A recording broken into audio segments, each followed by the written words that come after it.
ভাইয়ের উদ্দেশ্যে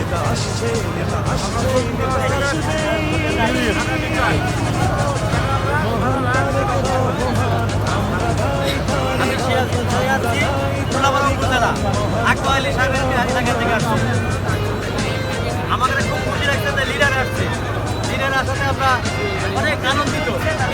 ঈদকে হার মানে ইনশাল্লাহ, ঈদের তো বেশি খুশি আমরা ইনশাল্লাহ। আমরা খুব গর্বিত যে আমাদের মাঝে লিডার আসছে, এই বাংলাদেশে পা রেখেছে দীর্ঘ ১৭ নির্বাচন